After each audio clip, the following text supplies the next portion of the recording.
Big salutations à nos très chers fidèles internautes. Merci beaucoup parce que vous avez toujours wana et belé ya kolandaka lutula sur www.congolenoir.com et pourquoi pas chez Mama Pigeon aussi.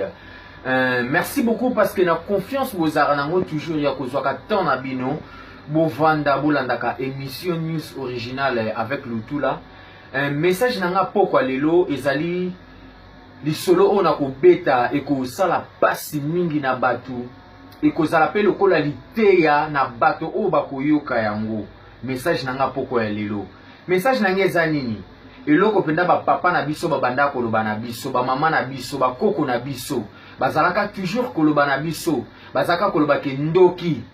aza zoba. Et puis faites attention, muto yo kolia na ye, yo na kanda ko boma yo. Muto yo mona mutu malamu, peut-être yo na muta ko sala yo mabe. Na lobi na nga bongo te pona kabula ba mise, pona kabula ba ku amitié, pona kabula ba couple, pona kabula ba ninga moko be bazaya ko kangana non. Mais na vie, il faut tozalaka toujours mayele. Na vie photo zara toujours maele to baka nano to pesa confiance, to baka pe nano photo zala nae, to baka pe nano to ko zala nae te. Lisona nga poko lelo eza nini? Couple moko bavandaka na Belgique. Na otanga nanga ekolo na bango te pona boyi ekotsa confusion et lobo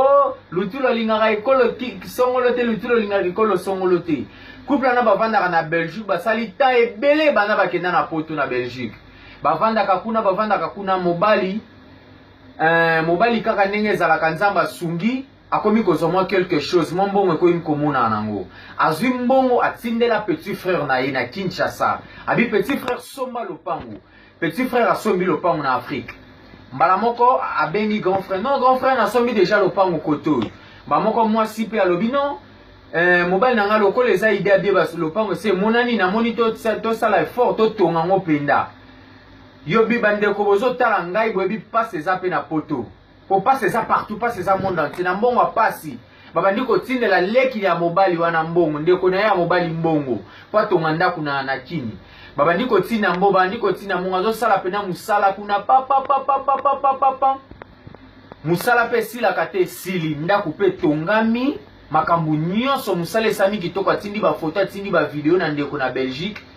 yaya tali asepela lobi non toko bongi saver ba année prochaine na ba décembre to ça les photos à kini wana ba préparer pe voyage na bango ndenge zalaka ye na mwasi ba memani ti na Kinshasa wow ba komi pe na Kinshasa ba moni pe lopangu ba moni ndako ba sepeli na ndako yango ba sali pe moi soirée na bango ndenge zalaka ka moi dîner moi kolia moko en famille ba sepeli grand frère aye na mwasi na ye ba ko mona ndako na bango. Moi ça lobi non mobile nanga mikolo photo zala na ndako na biso to mona moto zaza na yango awa parce que soto lito zonga to ko tsanga ta locataire to ça les photos bengi sa petit frère na yo ya pe na poto po sali musala malamu mais na ebité ceux qui motema mabe ya na yo o sale mabe pourquoi deuxième dîner donc na journée o elandi pour basali ki deuxième soirée le susu ko vanda so ensemble talaka bata poto soki aye bon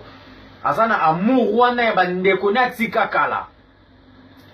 basali moi soirée bavandi lisusu moi kolia nzoka nde petit frère ya mobali na haine motema mabe ya zaki na ngo wana atia poison na biloko ya grand frère na ye chose grave ba internaute bola na minso chose grave atia poison na biloko ya grand frère na ye yaya na ye papa mo mama moko atia poison na biloko wana jour eland atia poison basisi pe kolia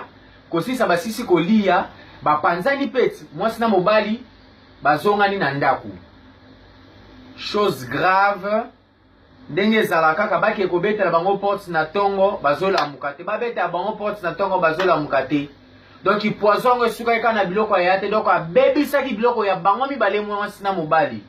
donc bandeko na nga sangwa mawa bakufi bango mibale couple wana bakufi kande bautaki poto bakoki su kozonga poto te bandeko bozo sala biloko ya bongo botika message nanga poko lelo bandeko oyo oza motema mabe pona grand frère na yo oza motema mabe pona petit frère na yo oza motema mabe pona yaya na yo pona mutu moko boy tika motema mabe efutaka te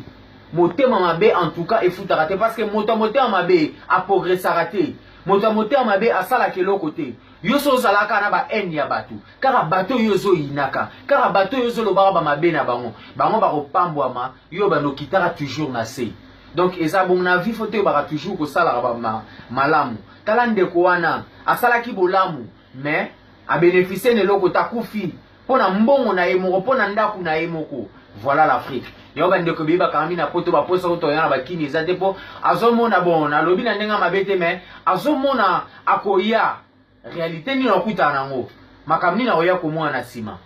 Donc eza moi pasi pona lo na suki wana ba mbote belé na bande ko nyoso ba fidèle nyoso ba internet nyoso ba landa biso na 3W Congo le Noir chez Refrain Ngunda Monsieur le Noir le superviseur de la presse.